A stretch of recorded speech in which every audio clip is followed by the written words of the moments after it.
সুপ্রিয় দর্শক, অস্ট্রেলিয়ার সিডনি থেকে আপনাদেরকে স্বাগত জানাচ্ছি। এরকম চিবাইয়া খুব সুন্দর করে যিনি কথা বলেন তার নাম হচ্ছে কন্টেন্ট ক্রিয়েটর বনিয়ামিন।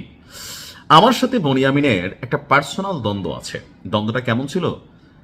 বনিয়ামিনকে ইদানিং যারা জুলাই আন্দোলনের আগে পরে যারা চিনেন তারা কিন্তু একরকম চিনেন। আমরা যারা ইউটিউবে কন্টেন্ট ক্রিয়েটর আছি, আমরা 2017-18 বনিয়ামিনকে চিনি, যিনি যৌন উত্তেজনামূলক ভিডিও বানাইতো বিভিন্ন ধরনের, কিন্তু সে এই টাইপেরই ভিডিও বানাইতো, এমনকি টোটালি একজন কট্টর নাস্তিক ছিল।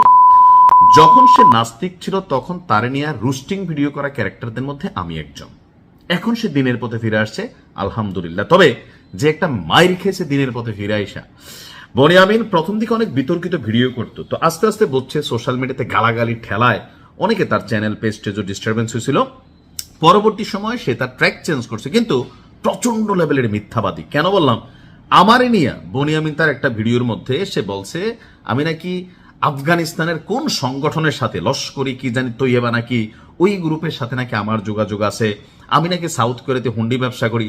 তখন আমার তারে মনে হয়েছে যে আসলে কোন লেভেলের চরম মিথ্যাবাদী একটা ক্যারেক্টার। তো যাই হোক, আমি হয়তো মাফ করে দিছি, কিন্তু প্রকৃতি তারে মাফ করে নাই। এখন এই শাস্তি কে দিল সেটাও জানি না, কারণে খাইলো নাকি অকারণে খাইলো সেটাও জানি না। অস্ট্রেলিয়ার প্রবাসী বাংলাদেশি কন্টেন্ট ক্রিয়েটর বনিয়ামিনকে চরমভাবে মারধর করেছে একদল যুবক। আর এই ঘটনা ঘটছে ইতালিতে। ইতালির রোমের তার পিনাতারা একটা আবাসিক এলাকা আছে, ওই এলাকার একটা রাস্তায় এই ঘটনা ঘটে।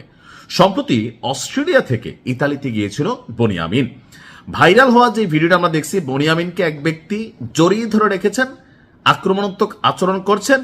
তিনি নিজেকে ছাড়িয়ে নিয়ে রাস্তা দিয়ে দৌড়ে পালানোর চেষ্টা করলে একটা গ্রুপ তাকে ধাওয়া করে এক পর্যায়ে রাস্তায় পার্ক করা একটি গাড়ির সামনে তাকে মানে মারতে মারতে মাটিতে শোয়াই ফেলে। এরপর তার বুকে, শরীরে বিভিন্ন জায়গায় তারা আঘাত করে।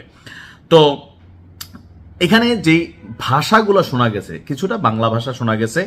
তো তারা কাকে আসলে, এখন হামলাকারীরা বনিয়ামিনকে বারবার মৌলবাদী বলে সম্বোধন করছিলেন এবং আক্রমণ চালানোর জন্য উস্কানি দিচ্ছিলেন। আজকে যাকে মৌলবাদী বলতেছেন এই বনিয়ামিন, হেদায়েত হয়েছে কিন্তু মৌলবাদী হয়েছে।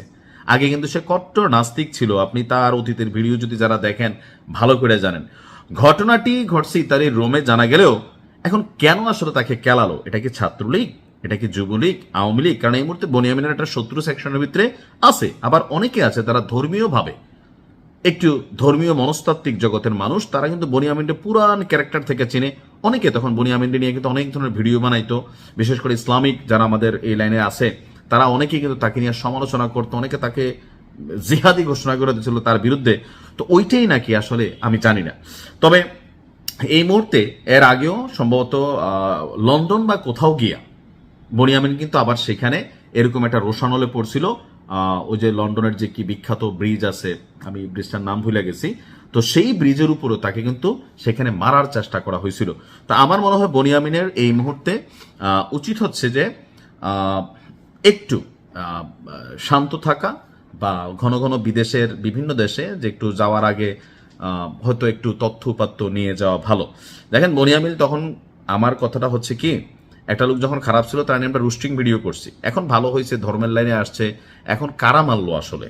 হইতে পারে আওয়ামী লীগ নিয়ে অনেক ভিডিও তার আছে, বিএনপি নিয়েও একসময় ছিল, জামাত নিয়েও ছিল, ধর্ম নিয়েও ছিল। তো চারদিক থেকে তো আসলে অনেক ঘটনা কানেক্টেড। কারা ঘটাইলো এটা নিয়ে এখন এই পর্যন্ত আমরা যতদূর দেখছি কোনো রকম তথ্যপত্র পাওয়া যায় নাই। পরে হয়তো আমরা আপডেট পাবো। ভালো থাকুন।